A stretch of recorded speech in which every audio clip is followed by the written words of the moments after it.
I'm very happy to welcome Ben Parker, Senior Editor of ERIN, one of the leading networks in reporting and analyzing humanitarian crises worldwide. Welcome, Ben Parker. Your stage.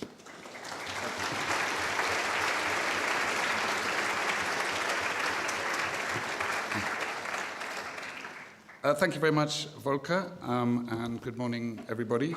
It's genuinely a great pleasure to be here and an honor to be invited. This conference is an unusual event in the humanitarian Talkfest calendar, and certainly one of the highest value and most stimulating, I think many agree. If I told my teenage self I was going to a conference about snakebite, I'd be worried about the hangover, but that's more of a British problem.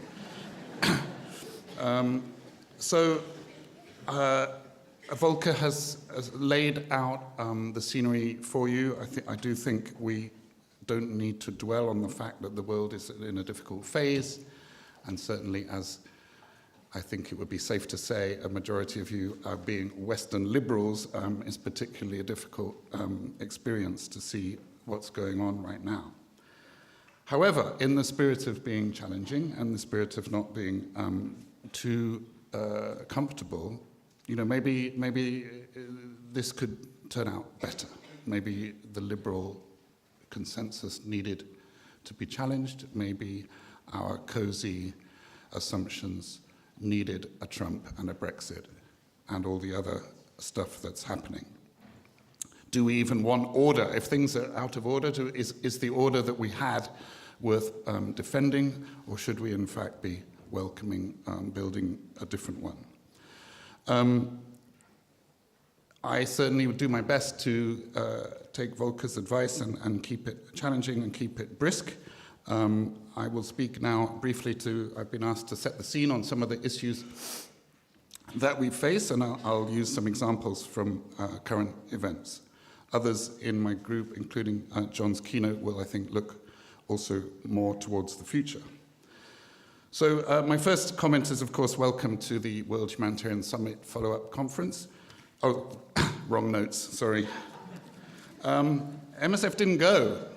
One of your organizers chose not to go, and they felt that the reshaping of aid was not going to happen at that event.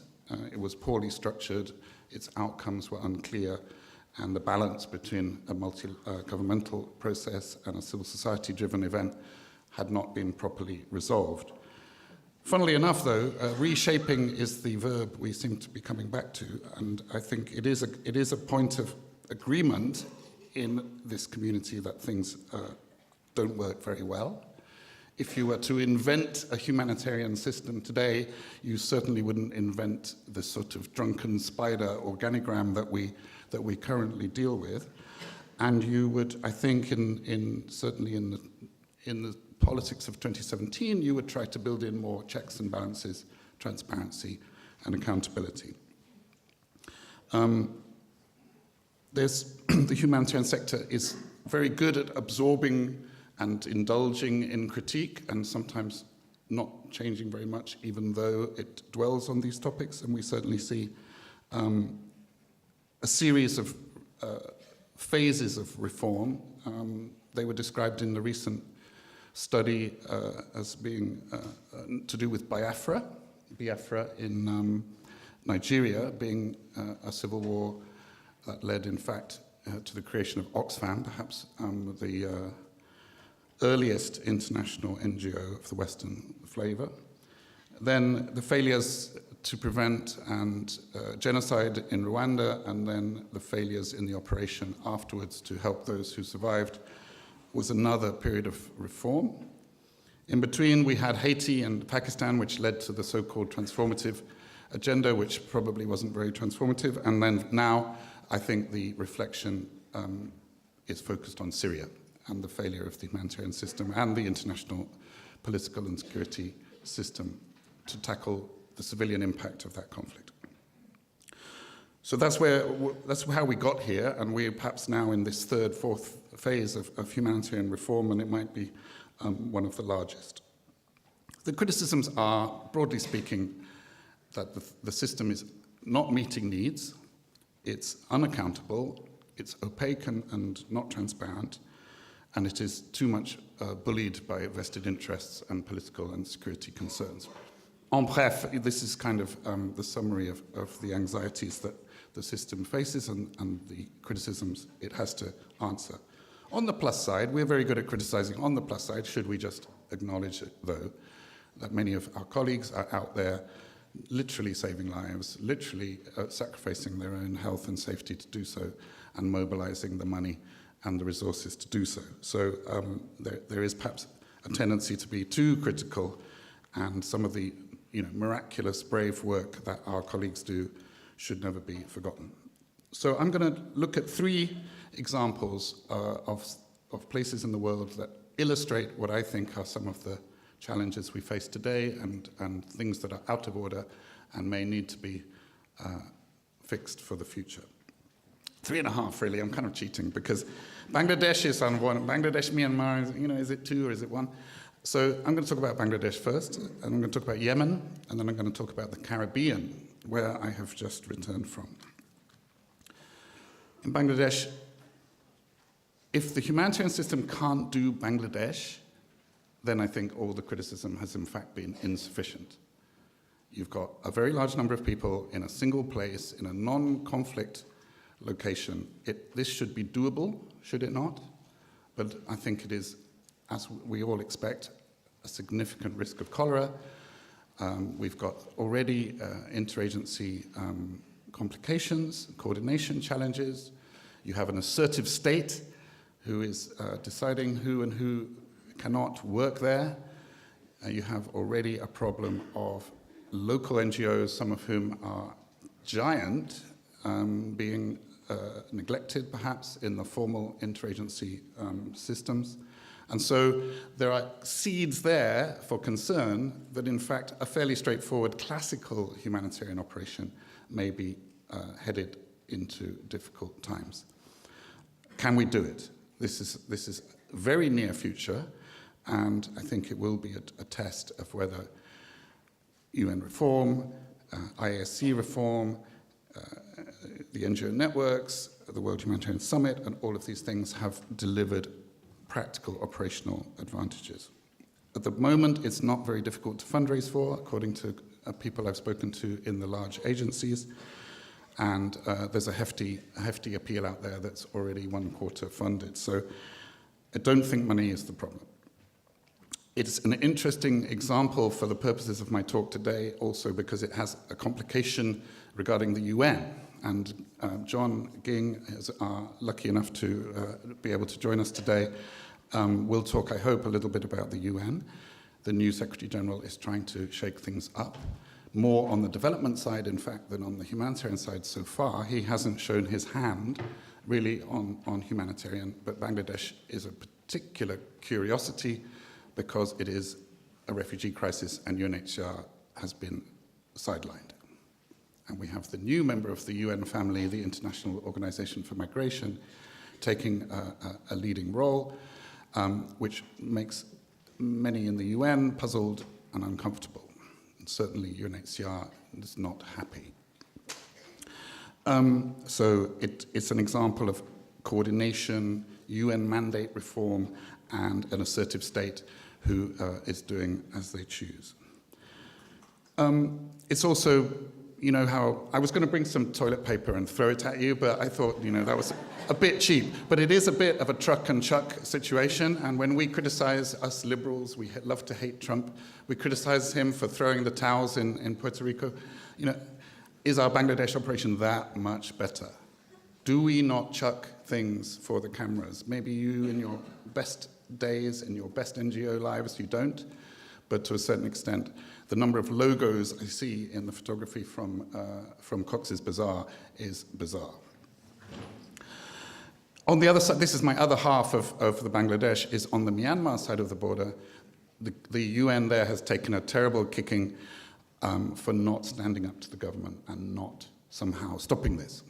Is this fair? I'm going to do the counterfactual here. I feel sorry for the head of the UN in Myanmar. Everyone's piling in on her.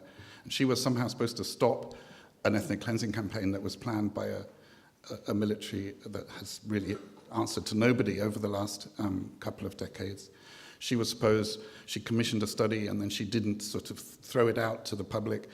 She prioritized, engagement with the government over spanking them in public about their human rights abuse. Is this even what we want from the UN? Do we want the UN to be the Human Rights Watch and jump up and down when these things are happening? Yes, maybe we do, because if the UN can't stand up for a massive human rights abuse verging on genocidal intent, who will? Well, the answer is lots of people will. So I invite you, and maybe John could give us some insight into how the UN ended up on this agonizing position of having to be a rights organization and also a development organization and also a humanitarian watchdog and also an operational coordinator. And maybe there are just too many hats on one head. The other aspect of this operation in Bangladesh, I think, will be cash. If you do recognize the value of cash as a multi-purpose mechanism to provide relief, then this one surely is an option for quite a significant amount of the needs to be met by cash, but obviously not service and healthcare and other things that require human skills. The cash challenges the UN and the NGOs, I think, to a huge extent on what is their reason for being. I was in a meeting in the Caribbean, which perhaps I should briefly explain, but there were 4 or 5 different agencies saying they were going to do cash. We're going to do cash for women, cash for children, cash for health, cash for... It was like, but what is this?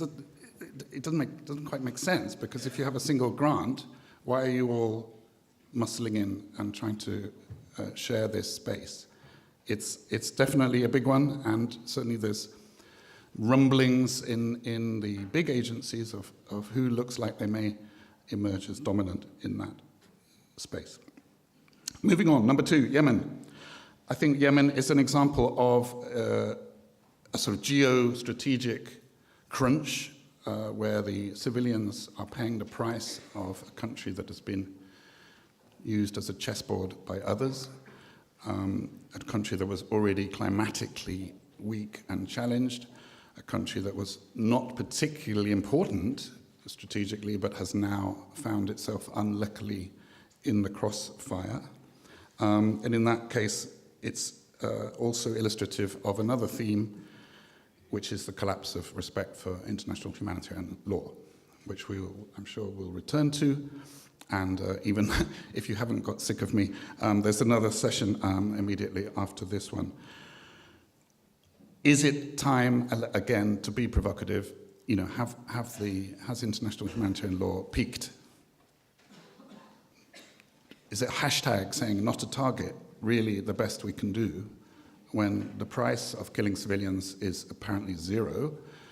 Since the end of the Sri Lankan war onwards, there hasn't, and with the exception of the ICC, there's not a very high price to be paid for breaking humanitarian law. And certainly in Yemen, it seems that the liberal humanitarian consensus is losing the argument. We in IRIN are researching now the question of Hodeidah Port, and Saudi Arabia is very clear that it doesn't intend to make Hodeidah Port really as functional as it should be, because they feel it is a strategic asset to their enemy. We seem to be losing that argument again and again, and certainly the tail end of the conflict in Aleppo and the bombing of facilities in Yemen and Afghanistan, as you all too painfully know, is further evidence. So what is the solution? Do we keep bleating on about respect for humanitarian law? How do we make armed groups see that sticking to the rules is good for them? Because breaking the rules isn't hurting them.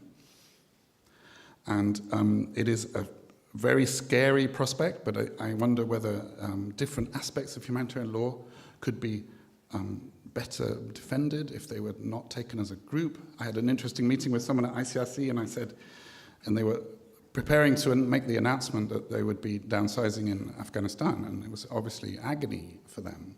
And we're lucky enough to have Alberto Cairo on the program, who I'm sure will tell us more. The other aspect about Yemen is a little bit about operational capacity. Where is everybody, as the famous MSF report said?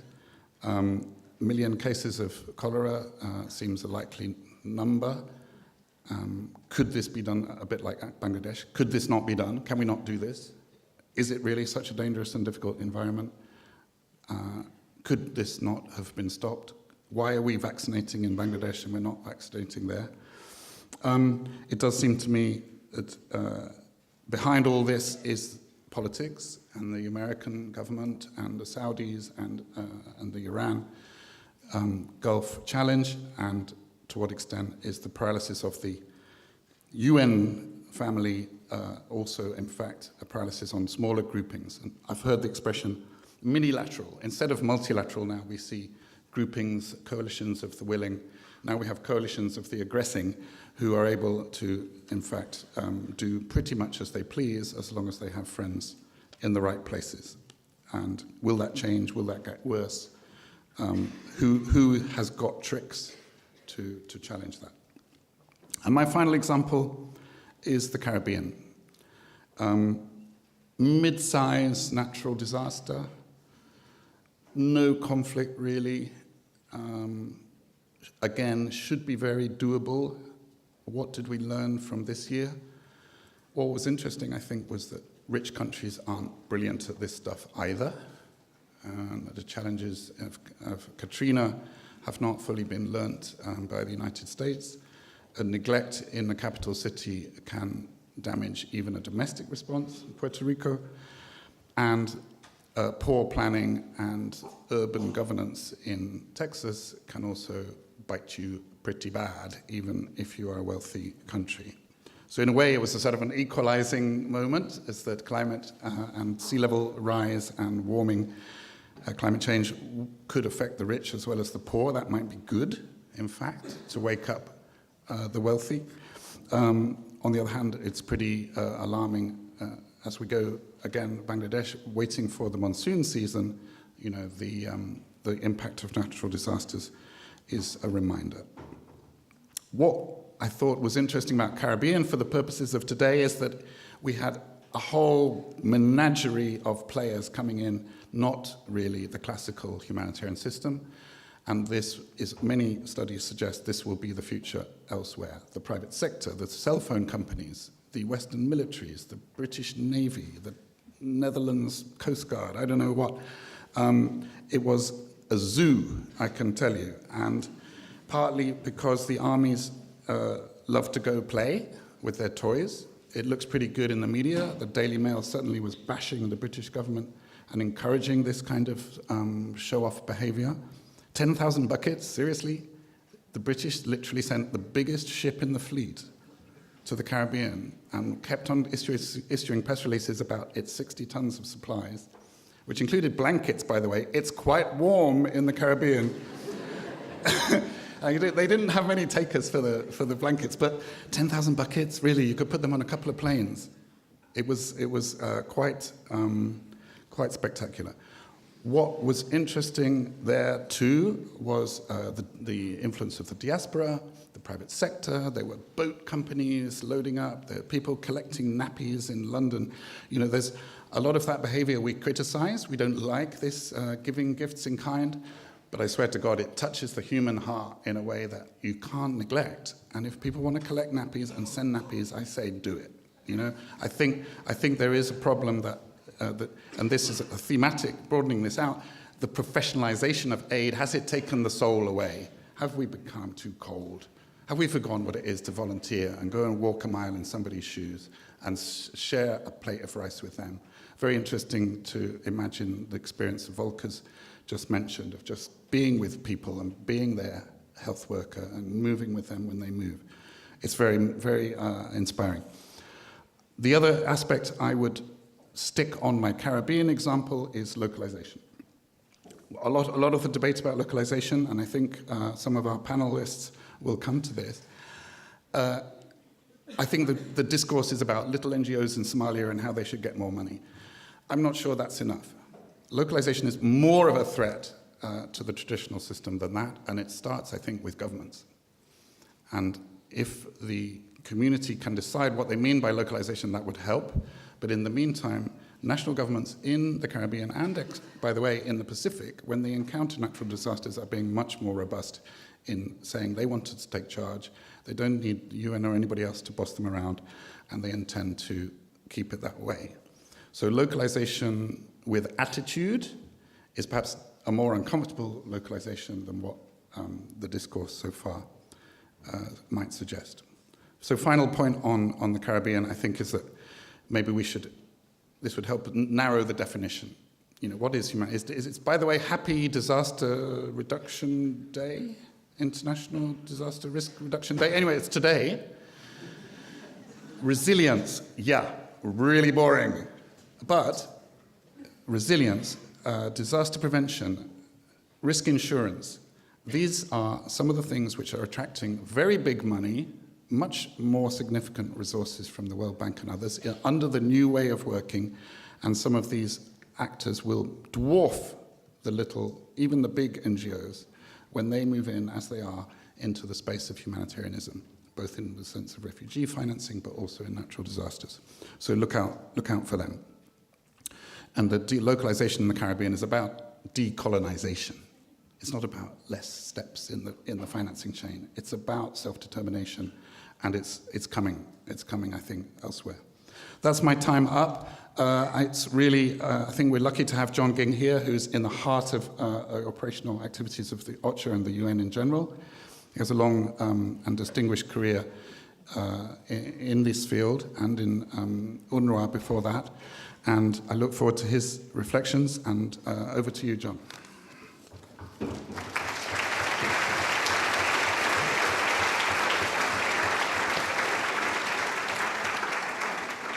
I have a name? Oh, fantastic. I'm not Ben Parker. So listen, thank you very much, first and foremost, for inviting me to the Humanitarian Congress, and congratulations on your 19th year. You've definitely put up, I think, a very provocative title for this year, Out of Order. And I hope that talking to you this morning and with you, that we can focus in on more about what can we do about that, and what's the way forward. Because as Ben said, we're very, very good as a community of self-criticism. I often think, and listening also to what Ben was saying, that if we were to think of this in terms of healthcare in our own country, we would be shooting the doctors every time a patient dies, because we blame the doctor for the death of the patient. We blame humanitarians, the humanitarian system, for the failure that results in the death and suffering of so many. I think there's a legitimacy to our self-criticism, because anyone who's involved in humanitarian action is not there to seek credit for saving lives. They're there driven by a simple agenda, which is to save the lives. And the fact of the matter is that wherever humanitarians are working, two things are happening. One is they are saving lives, and the other is we're not saving all the lives. And we as a humanitarian community are rightly preoccupied with the fact that we're not saving all the lives, or reducing humanitarian suffering to the degree that we went there to do. Right? But I have to say, as somebody who has spent most of my career out there working on the front line, and most recently now for the last number of years back in UN headquarters in New York, I get more and more frustrated by the over-intellectualization of humanitarian action. And I think we have to get back as a community to some of the basics. And when we answer that challenge of what can we do, well, actually we need more people doing what Volker did, which is get out there and do it. You didn't do bad work in South Sudan. You saved lives. You made a difference, and all your colleagues there. And in fact, you risked your life where you were working. Your life was in danger. So we have to put that front and center when we talk about the failures of our system. In speaking to you this morning, I'd like to put it into two categories. One is about where is the failure? And number two, what can we as humanitarians do better, doing things differently, so that we will save more lives and reduce more humanitarian suffering? And I'll come back to the notion of don't shoot the doctor every time a patient dies. Because when we are talking about trying to do things better, it is heroic people that we want to help, and I would encourage more people to join to do better. But that's not going to solve the problem. Let us not kid ourselves. There is no humanitarian solution, there's no humanitarian organization, there's no humanitarian structure, there's no humanitarian formula, there's no humanitarian funding that will be a solution for the 141 million people who are being deprived of their basic rights across the world today. Whether it is the 65 million that have been displaced by conflict, whether it is those who have been driven from their homes without anything but what they have on their back, whether it is the millions of children that are stunted, malnourished, and so forth. This predicament that 141 million people today are facing has not been created by the failure of the humanitarian system. It has been created by a deficit of humanity at the highest political level across the world. This world today is ruled by leaders who do not prioritize humanity. There are many other considerations that they take into account when they make their decisions, including when they wring their hands and say they don't have enough money for the 23 billion that we need for humanitarian action, and they give us about 60%. I will challenge them to ask them, what about the 17.3 trillion United States dollars that is spent on the war machinery across the globe? So if you have 17.3 trillion for weapons, for armies, and so forth, then how can you plead poverty for 23 billion for the entire humanitarian caseload to give them the very basics to survive? 585,000 children under the age of 5 last year across the Sahel died under the age of 5, and it didn't get one global headline. Why? Because it's similar number to the year before, and the year before, and the year before. We are somehow numb to the human suffering. We are, as a global community, never better informed than we are today. We cannot hide from that fact. We know what's going on, and we know it in real time. But global civil society is not standing up, protesting the inhumanity across the globe. In my short career, I can remember when there were many more protests against inhumanity by ordinary people looking at their television screens at night and saying, this is not good enough. I demand my leaders to do something to stop this. We don't see that. And yet we know more today than we did 20, 30, 40 years ago, because we have it on our phones in real time. Our leaders are most definitely accountable for their failures when we talk about the failure to uphold our universal values, fundamental human rights, international humanitarian law. As Ben said, there's no consequence for the armed groups who killed our colleagues on the front line of humanitarian action last year. There's no consequence. There's no consequence. Again, maybe a press release, condemnation, whatever, but then it goes on. And year on year, we are seeing humanitarians less and less respected, in more and more danger, and more of them losing their lives. That's the cycle that we're on. Now, what to do? Well, again, I mean, it's people power, and it's people who are the losers. So we all have to somehow connect in that equation. People, innocent civilians, across the globe, through no fault of their own, they are being robbed of their lives. And they're also being robbed of their dignity, because in too many instances, many of these tens of millions are spending a lifetime in this indignity. And the best that they can expect is that they will be kept alive without the prospect of a life. And that is really just not acceptable. Now, that's a very bleak reality.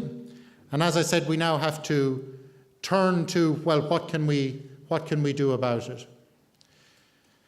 The first thing to say is that while there is profound disrespect and disregard for many of our international values and our international norms, whether it is fundamental human rights, international humanitarian law, respect for aid workers, and so forth, I think we also have to turn to things that are there as evidence that all is not lost, right? So we do have, from recent negotiations among our global leaders, we do have an agenda for the development across the globe. It's called the Sustainable Development Goals. It's talking about bringing everybody out of their hardship and misery by 2030. It's a very ambitious agenda. But it will require a huge investment of political effort and resources to get there.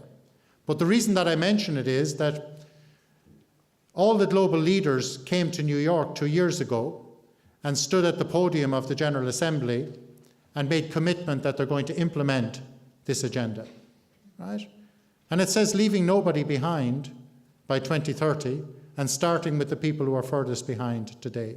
So there is a political statement there. Countries have signed up to it, and therefore we need to keep focusing on this in terms of holding people to account and seeing whether that is translating into a reality or not. But the other issue, of course, is the conflict issue. And that is what is driving most of the humanitarian misery and challenge that we have today. And on that side, we are just seeing a proliferation of conflict. Ben mentioned a few of them. And then there are so many that have been going on for decades that continue. If you go to the Democratic Republic of Congo today, you will find 1.5 million more people displaced than you did a year ago. And that's a crisis that has been going on for decades. There are more people today displaced than ever before since the Second World War. You've heard that soundbite. But the tragedy is that we are not getting to a place where conflicts are being resolved or being prevented. And Ben asked me to mention, well, what's the United Nations doing about that? And I think that's a good question. We have a new Secretary General appointed at the beginning of this year, and he has taken 3 key reform agendas as his personal agenda. So in terms of what he wants to see the United Nations transform on.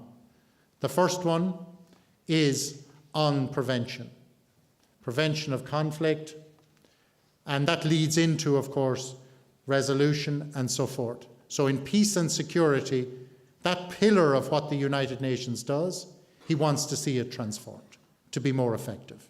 Okay?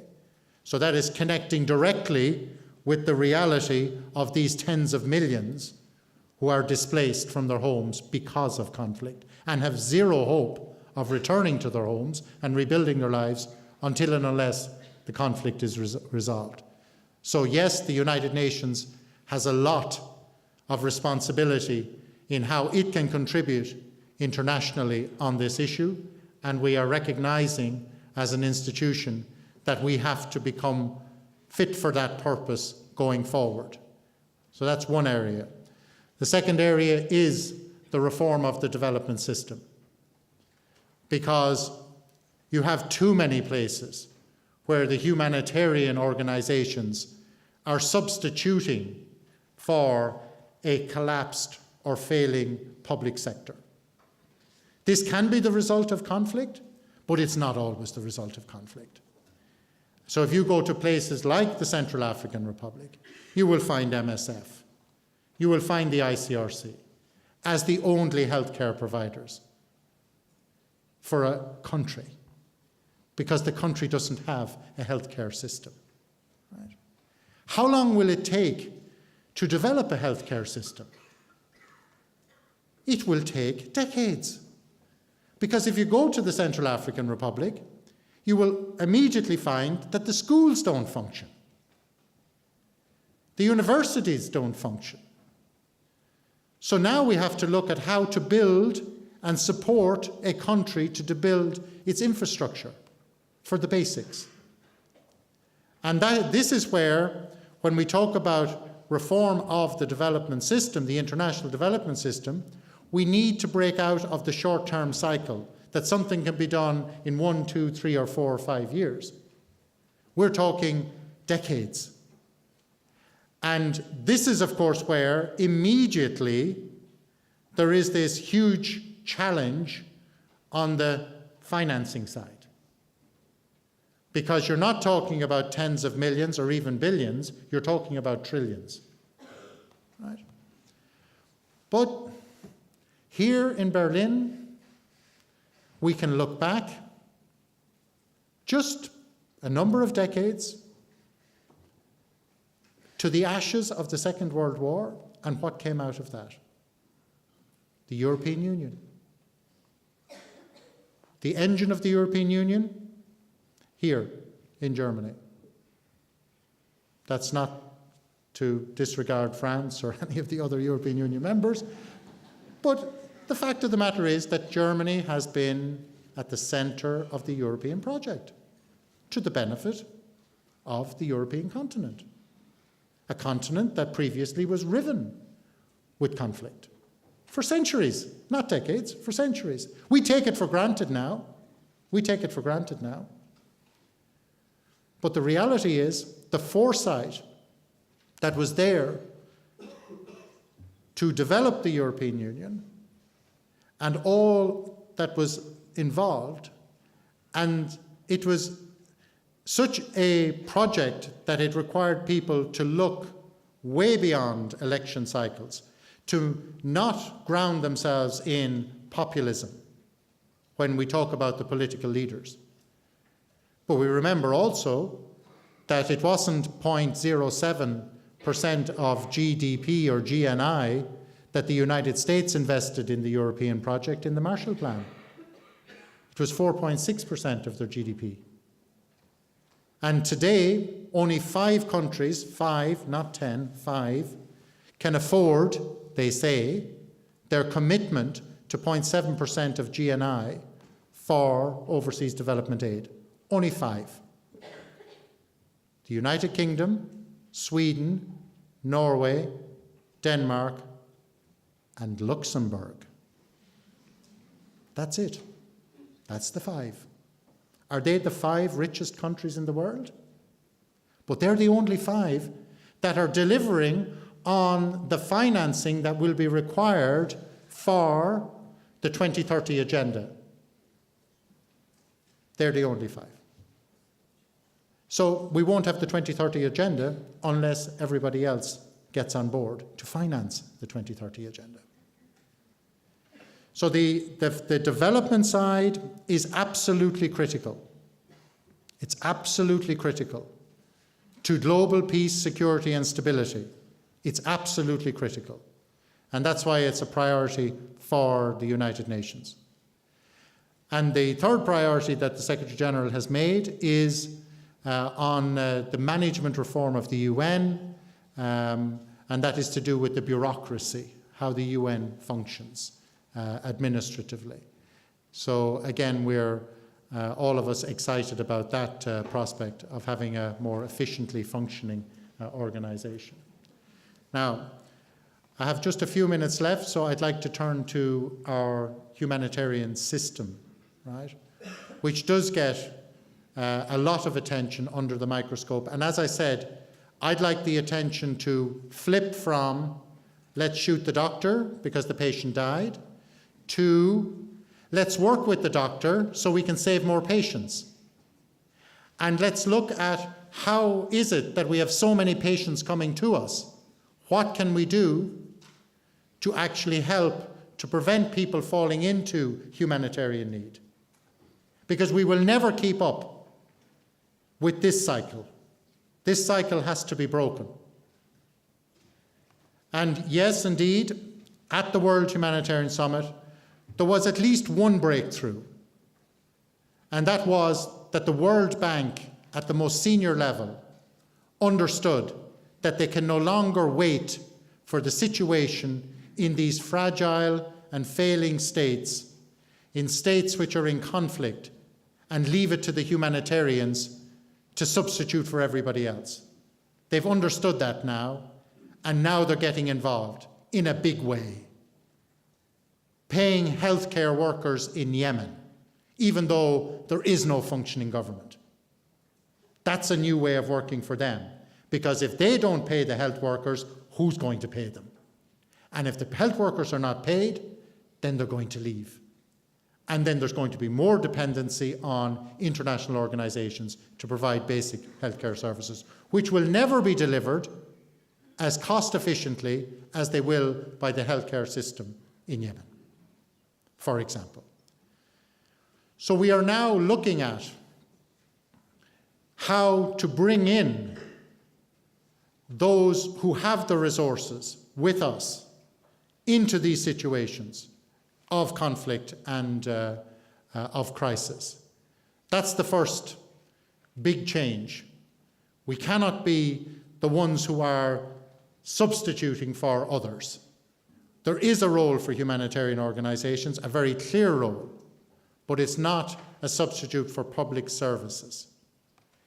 It is to provide essential life-saving support where no other option exists. And that can be in the crossfire of the conflict, of course. The second thing is, as Ben also referred to, is that we have to look at and continue to challenge ourselves around how we organize ourselves, right? We will endlessly be in evolution on this, right? I think we have to acknowledge where progress has been made. The chaos of Haiti and Pakistan is not what we have today, but we're not where we should be. We're not where we should be, and we need to move forward in a more streamlined and put, for once and for all, put the people at the center of our focus, right? Be driven by no other agenda than their agenda and their needs. And yes, we had a number of successes in the last couple of years. Let us be clear, MSF and others were at the heart of stopping the Ebola crisis. So, I mean, we've learned lessons from that. But thankfully, we've learned lessons having stopped Ebola, and anyone who was involved at that time knows that was by no means a certainty. In fact, there was a moments, when there was great fear that it would actually go totally out of control. And it did in the countries that were affected in West Africa. But it could have been a global problem. So we have to also learn from those successes as well. It was not a straightforward success. Lots of lessons coming out of that. Earlier this year, we were threatened with 4 famines, from Yemen to Somalia to South Sudan to northeast Nigeria. And we successfully prevented those famines, with one small exception in South Sudan. And of course, the evidence of the world that we're in today is that the famines were not climate generated. They were generated by conflict, people being again driven away from their livelihoods and starving. But as a community, we saw this coming. 20 million people. We saw it coming, and we were able to react. Again, not a perfect performance by any means, and that's, I think, where we now also need to continue to very much focus, because as humanitarians, we will never be satisfied. We will never be satisfied unless we save everybody and unless we achieve that objective of returning dignity to people who have had it stripped away from them. So therefore, we will continue as a humanitarian community to really try to put the people at the centre and to ask the simple question, is this the best we can do for them with the resources that we have? And technology is helping us, as was already said, on cash. It's helping us, but it's also challenging us. Organisations then, who gets the money? That becomes a real question. But the answer should be whatever's in the best interest of the affected population. Whatever is the best way. And wouldn't it be great if we had the technology that we didn't need any organisations in the middle? Between people and people. We need to close that down. And that's, of course, one of the many exciting opportunities that's out there in terms of technological advances that will not only challenge humanitarian organisations, but it will help to drive the reform of humanitarian organisations. But let us not kid ourselves, back to where I started, that we will need humanitarians on the front line of humanitarian action. And we need more humanitarians on the front line of humanitarian action. And for those humanitarians, we need more respect. We need more security. And that's not guns or bunkers or whatever. That is that when people are conducting humanitarian action, they are respected. Their protection is in what they're doing.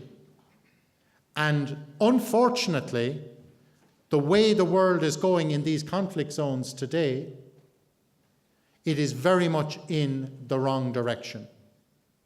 And we are very challenged globally to really find a way to bring about accountability and consequences for attacks on humanitarian workers, on aid supplies, on aid facilities. We've just seen too much death and destruction within our and of our humanitarian effort with impunity.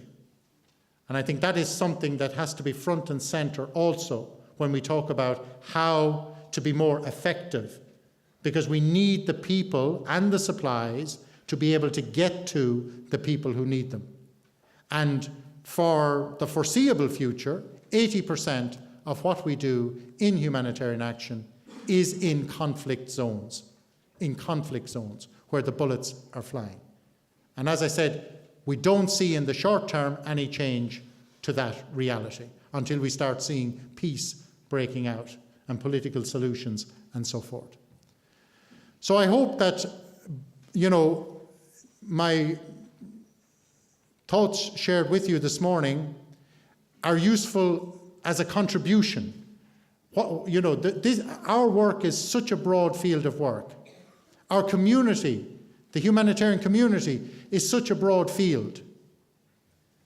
What we have to find a way in terms of realizing that what is driving the plight, the death and destruction across the globe is not the failure of the humanitarian system, it is the failure of politics, global politics, local politics, civil society. We have become less humane, and that is to our collective detriment.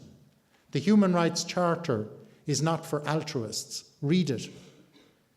It says in the preamble that it's about upholding these rights, otherwise people will be forced to rebel against oppression and tyranny. There's no peace, stability, security, economic well-being for anybody if we don't have stability and security for everybody.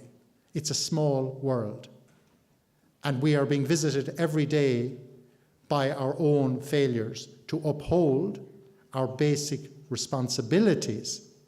And don't see aid as charitable. It's a responsibility. The countries who are hosting millions of refugees are tired of hearing other countries with financial means referred to as donors. Who's donating more? Those who are hosting the millions or those who are paying a fraction of the cost?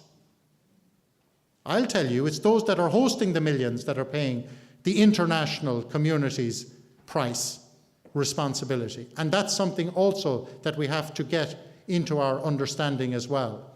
As we sit far away in some respects from these crises geographically, we need to get closer, much, much closer to the people who are affected and connect with them. So people to people, and please don't shoot the doctor. Thank you.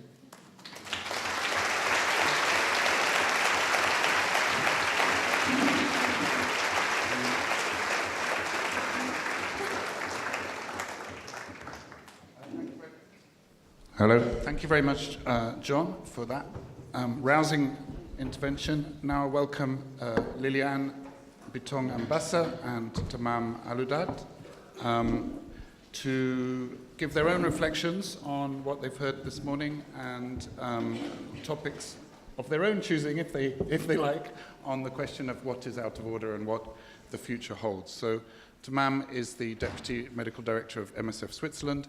He's from Syria and is a public health expert. And Liliane is an independent humanitarian consultant and partnership broker with long experience in multi-agency coordination and partnership. So Liliane, I'm going to ask you to go first. You're the only non-male on this panel. So you go first. Thank you.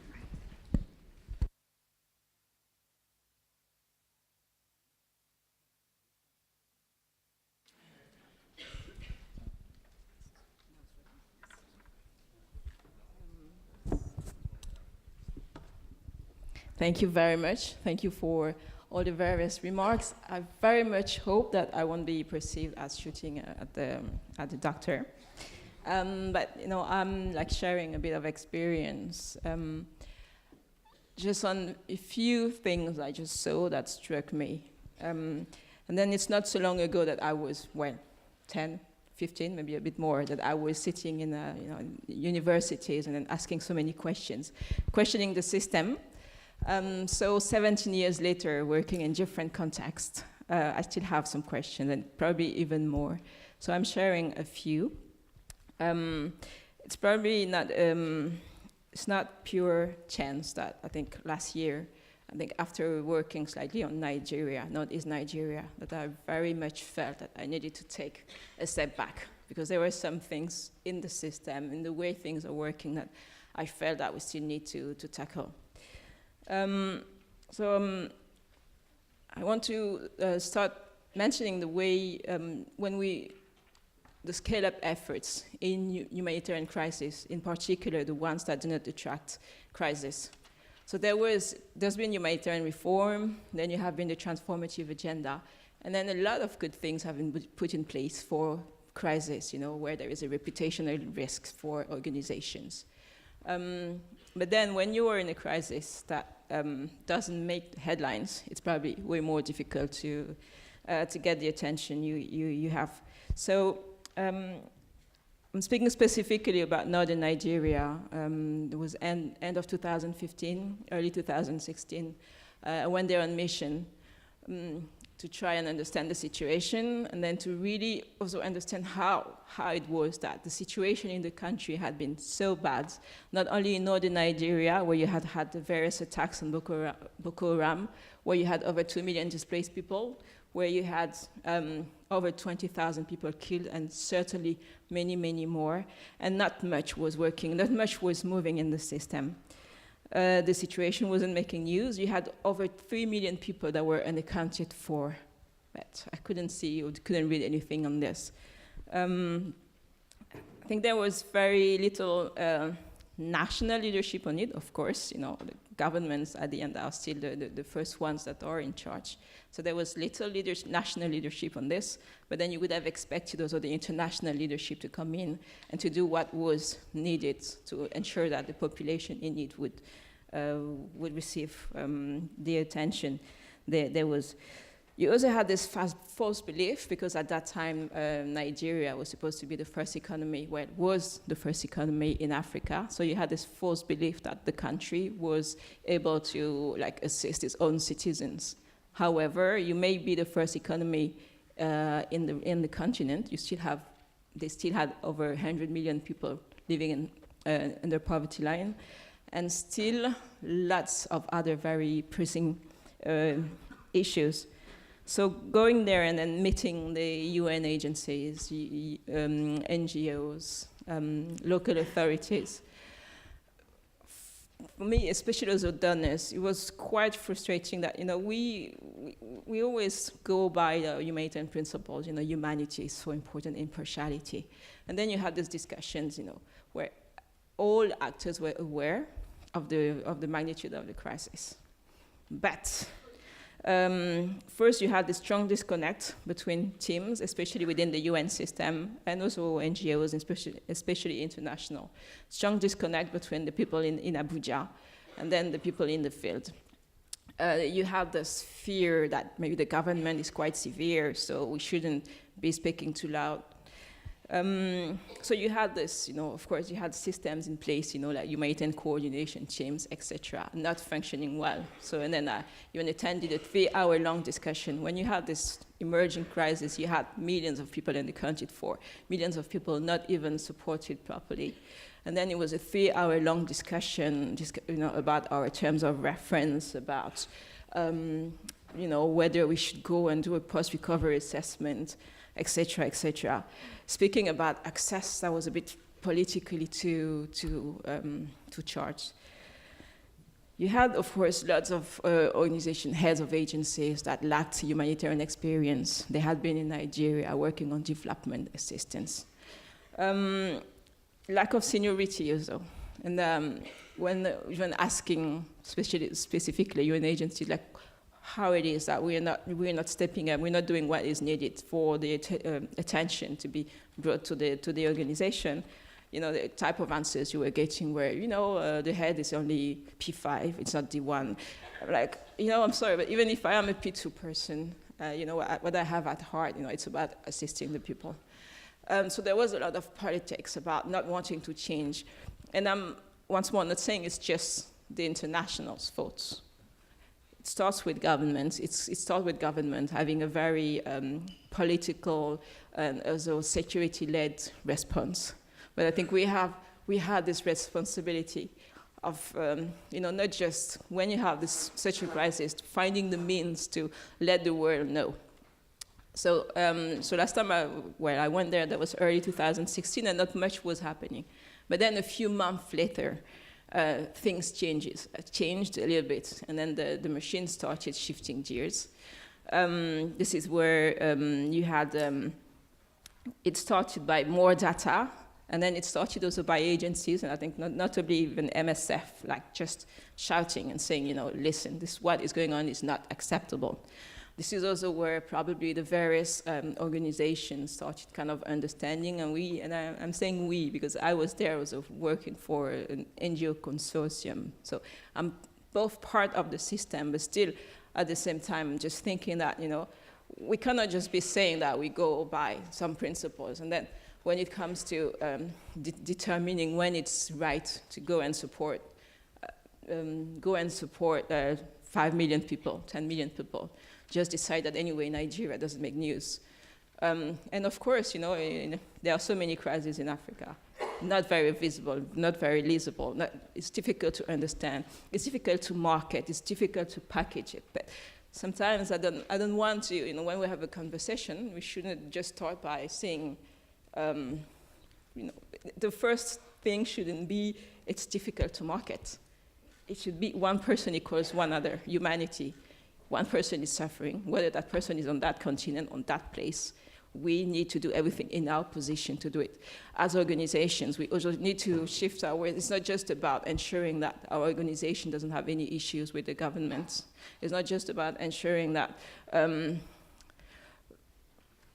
at least put in place what is needed in order to have the gear shifted. However, I said just a few months later, it was better.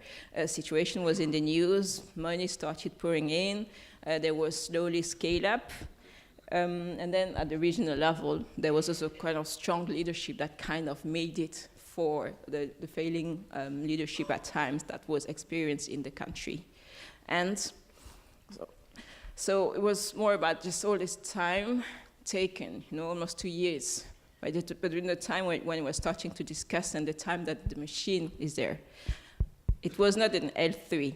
So of course, it would have made a difference if that had been declared an L3. But even when you declare that there is a level 3 emergency, you still have politics behind. And then fortunately, at that time, Nigeria, you had Syria, you had Yemen, you had South Sudan.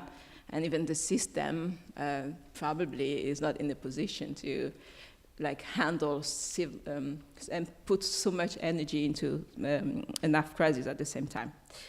So that was one where, for me, there is a big difference between what we are capable of accomplishing and what we do. So I went back to Nigeria again last year, then 2 weeks ago, and now, you know, it's almost 2 years now. There has been a huge scale up. You can see many more organizations being in the field and then supporting. You can see really that, you know, money is pouring, it's coming, and the system is answering. However, again, with the big system coming in, you have also other challenges. Huge system coming in. What about the local population there? What about when we have the machine set in motion?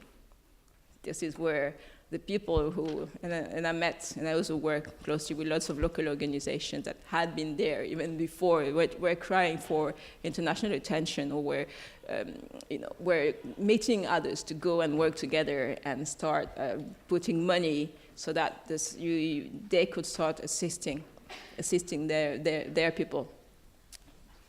Now that there was attention, still, who made the decision is not them. Who get the money, it's not them.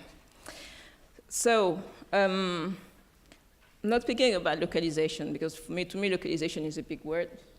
But it's very much about ensuring that if we don't always have the political will, we don't always have what it needs to be able to answer to solutions, to give answers or responses at the time when it's most needed, that at least we put the systems in place so that the people who are there, who care, who will not leave, who will not make any difference between acting now and then whether it belongs to development, whether it belongs to humanitarian assistance, who will just ensure that they put things in place that will be helpful now and in the future, so that putting the system in place so that they can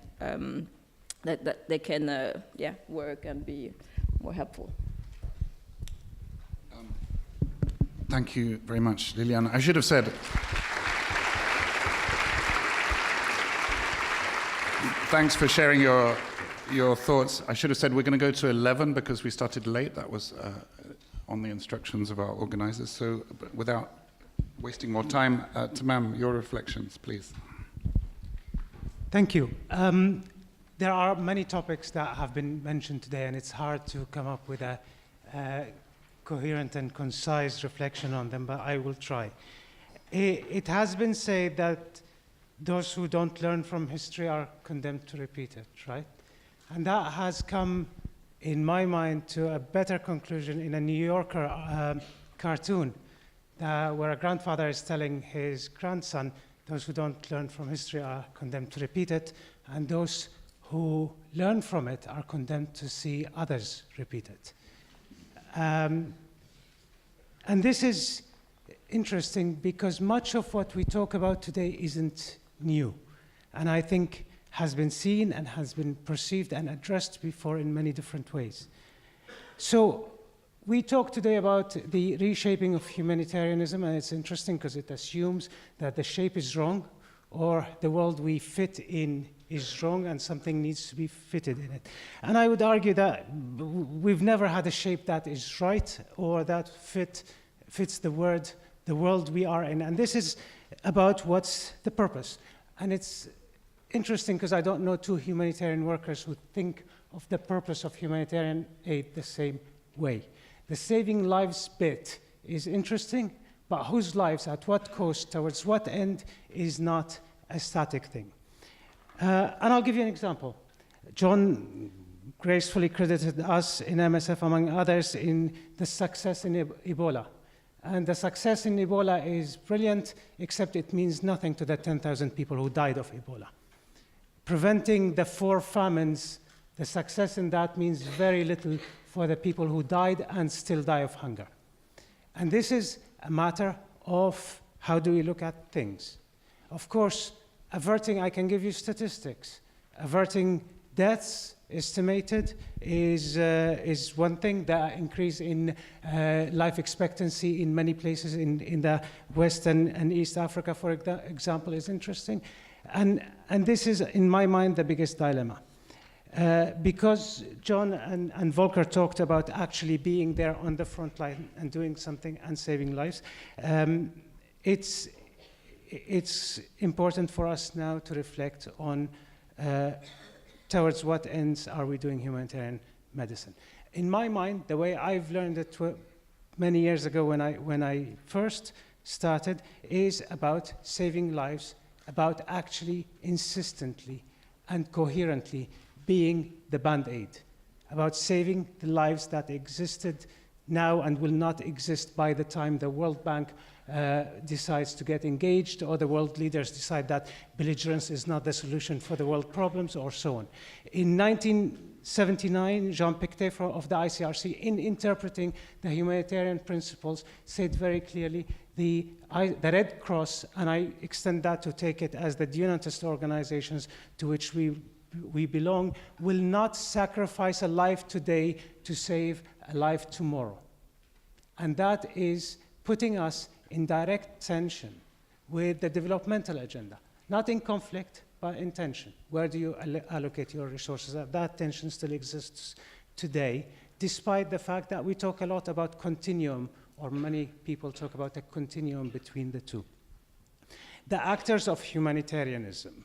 As was mentioned, governments are engaged, donors are engaged, the militaries claim it, and even organizations like the World Bank and IMF are now organizations engaged in humanitarian action, although arguably many of those same entities are the cause of humanitarian crisis, from governments waging wars towards the Lancet published a paper after the Ebola linking the weakness of the health system that allowed the Ebola to spread very viciously to the IMF policies and the requirement for health reform, which actually takes the subsidies and the support from the health system.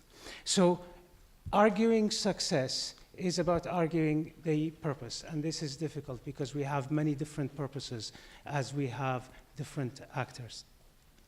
The other one that I would like to mention is the bullets flying concept. And I think this touches on a very deep-seated interest in us being at the front line in conflicts.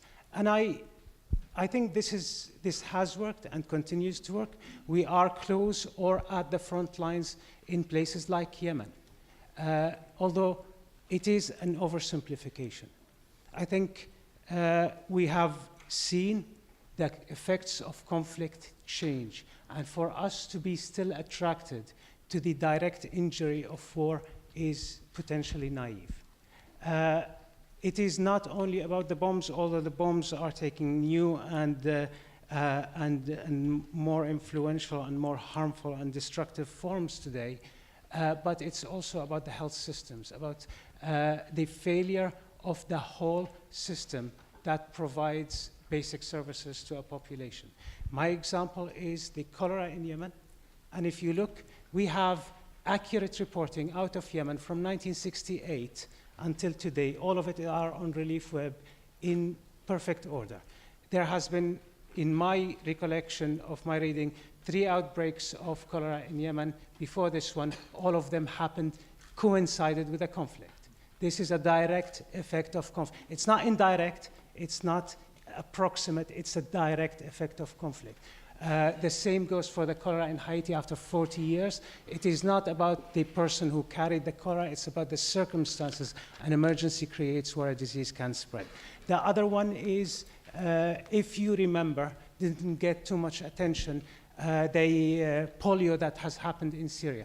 Less than 2 years after the conflict, a disruption in the health system and in the vaccination has caused polio to come back to a country that hasn't seen it in a very long time. That was the one that was highlighted. One that was highlighted less was the fact that we started seeing measles. We vaccinated for measles and combated measles outbreak in northern Syria even before the polio. The whole failure of the health system is now, in a population, is now a direct effect of conflict. And that, coupled with the unconventional now, although it's arguable, shape of the conflict is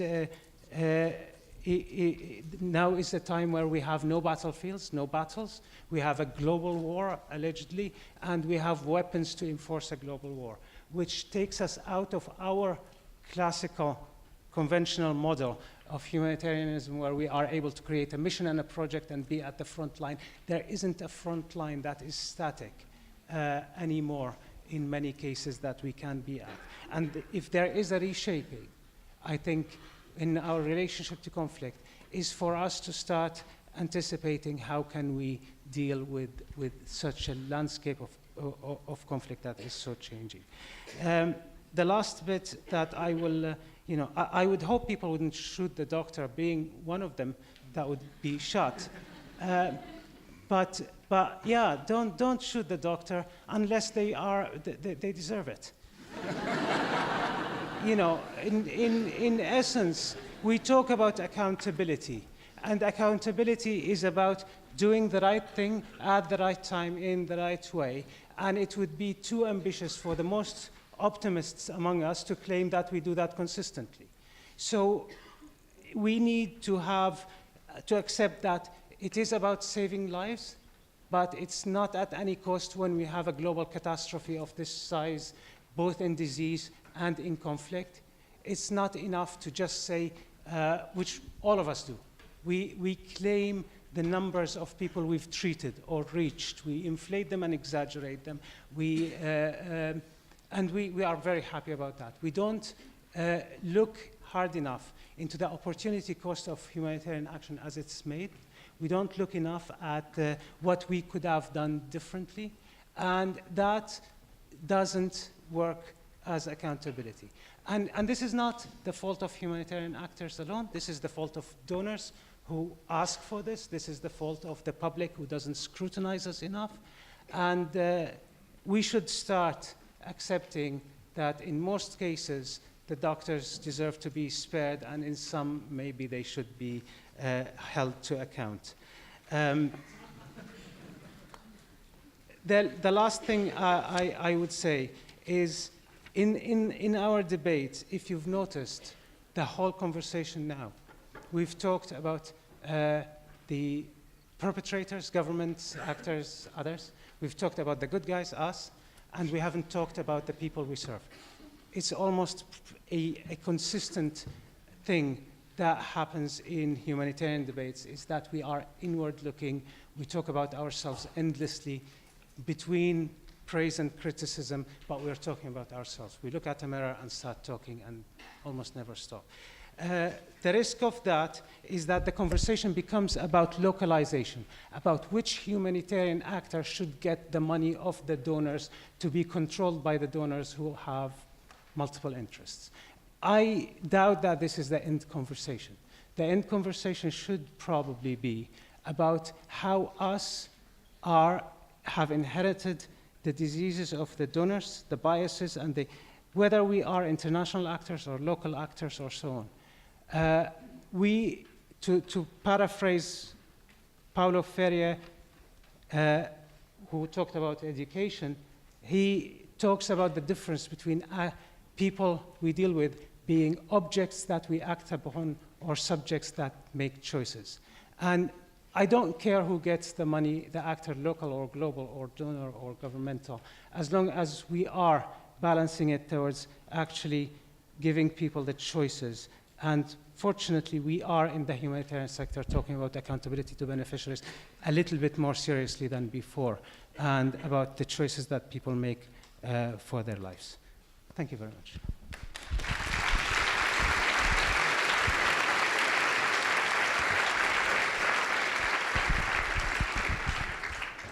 As you can see, I've entirely failed to structure this into something which resembles a single set of arguments, and Mr. Dnini will be summarizing at the end of tomorrow.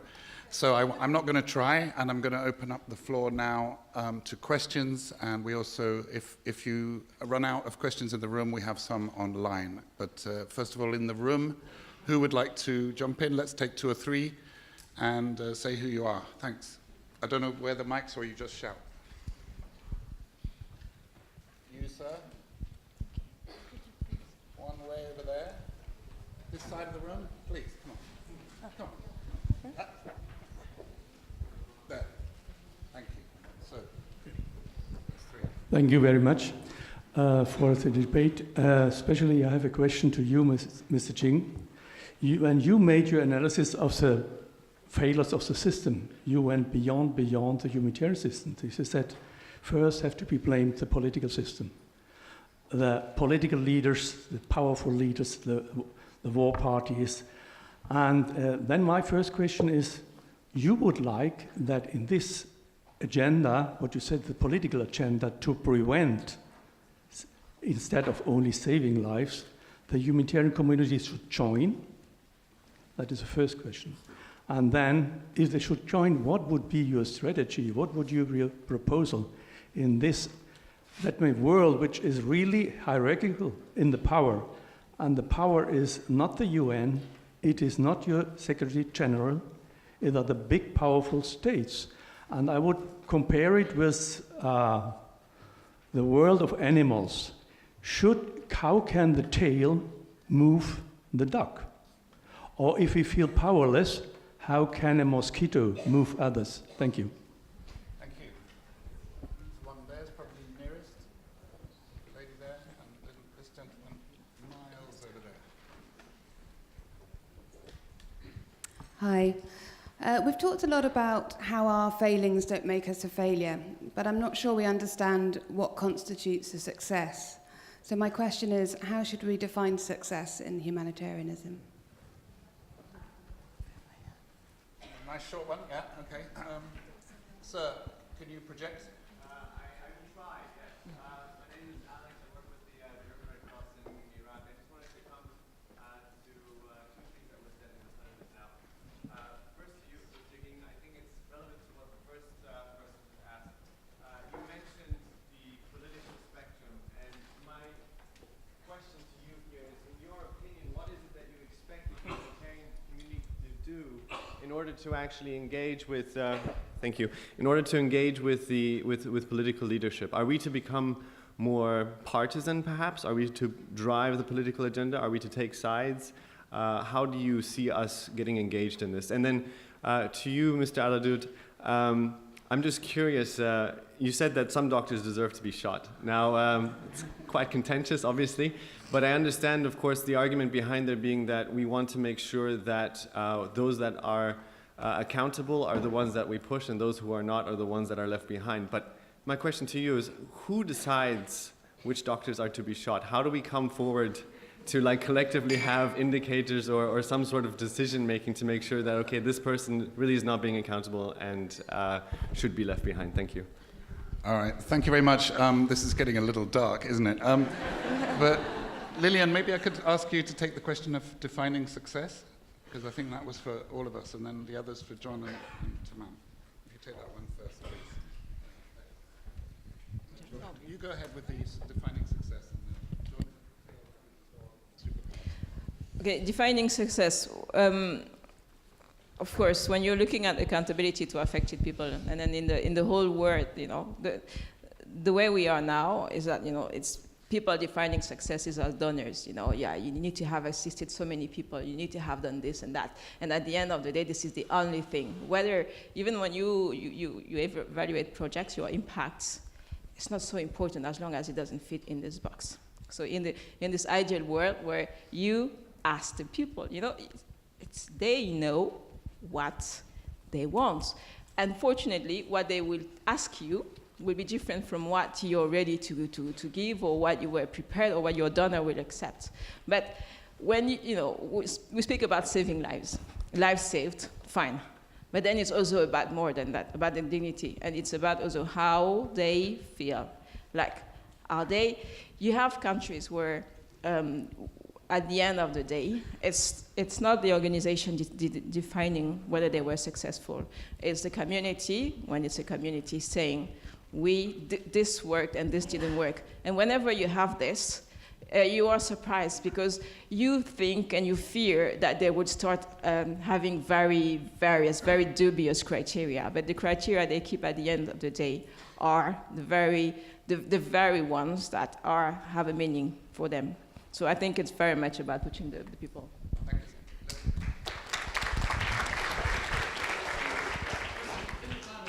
you. Okay, the tail wagging the dog. Well, elephants are afraid of mice, so we shouldn't worry about size too much on that one. The bottom line is you're dead right. Let's be clear, the countries that run the world are the powerful financial and militarily. So we have a G7 and we have a G20. And the policies that they make and the actions that they take individually or collectively have a very big impact on the lives of the entire population of the world. They also happen to be the ones who set the agenda for international action by being the financial donors to humanitarian assistance and development assistance and so on and so forth. I think the realization of the last couple of years is that it's back to what my colleague said about getting back to putting people who are the center of our focus and listening to them and what they need.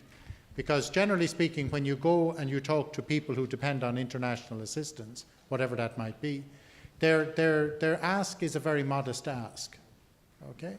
And it's usually more about their children than about themselves, because they're also, very realistic in their expectation. And we're not, we're not able yet to really respond to what is their fundamental request of us, which is to help them to recover dignity, which is linked to livelihood, education for their children, and of course, fundamental well-being, basic healthcare, vaccinations, and so on and so forth. Now, the issue for us, and you rightly ask, we have to be clear that when we are looking to try and influence action, you have to orientate yourself to those who have the power to deliver the action. And that's why I did provocatively say that when rich countries say that they can't afford to fund the global humanitarian appeal.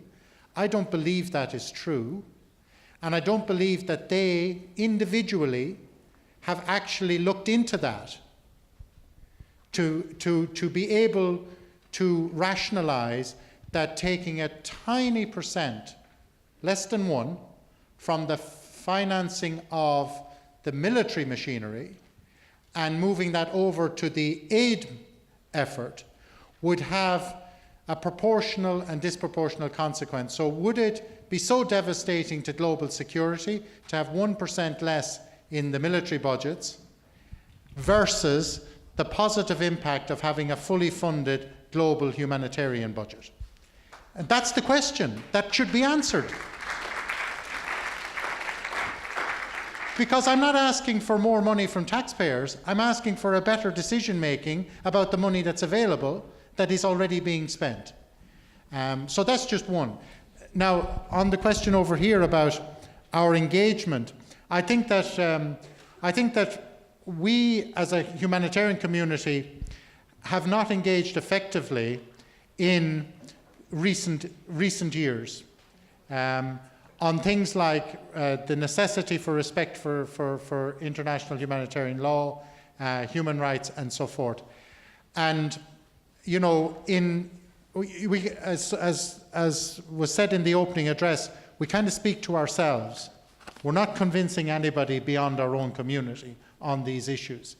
And I think we have to take a hard look at that. We fear engaging in the political environment because we fear that we may be hijacked on a politicized agenda or whatever. I think we have to get in there and we have to influence, right? It's not easy. But we do come off when we speak about these issues of human rights, international law, and so forth. In the populist rhetoric, we don't win that argument. Even though we have the winning argument in self-interest, but we haven't actually been able to communicate it effectively. So that's on us. We have to find a way of convincing more people of their self-interest in ensuring that international humanitarian law is upheld, ensuring human rights is respected, because as Martin Luther King said, injustice anywhere undermines justice everywhere. These are truisms that if you think about it and you work through it, it actually is about all of us and how it affects all of us, but it's not our instinctive reaction to understand that. And that's a loss to our understanding on these issues. I think that we have less understanding today than we'll say back when the Human Rights Charter was first devised. And again, history, as has been said, we keep making the same mistakes, then over and over again we have to challenge ourselves to do things differently. And I would say that one of the simple lessons of history was that we had a Versailles Treaty after the First World War and we had the Marshall Plan after the Second World War. I know it's an oversimplification in some respects, but it is nonetheless pretty close to reality in terms of the approach that we take. And if we take an approach which is about progress and progression, then you will get that. If you take the other approach, which is about repression, oppression, negativity, then you're going to get that in reaction. And that's the world that we're in today. Tamam has the final word, a couple of minutes, and then we break. Thank you. Thank you. You see, thanks for the question, Alex. And it's just a note that this is interesting because that violence rhetoric takes over it's almost too attractive. And if I want to draw a parallel, this is where the bloodier the conflict, the more it gets news coverage, the more it gets humanitarian aid. So far from appearing to promote violence against doctors, that's not the intention. The idea of accountability is unresolved. But there, if we take the available forms of accountability, I think we put most effort on the least interesting and the least useful ones of them. The amount of reports humanitarian organizations write to donors, and those aren't benevolent donors, let's be clear about it. It's out in the open. Most of the donor countries will either directly or indirectly link humanitarian assistance to trade.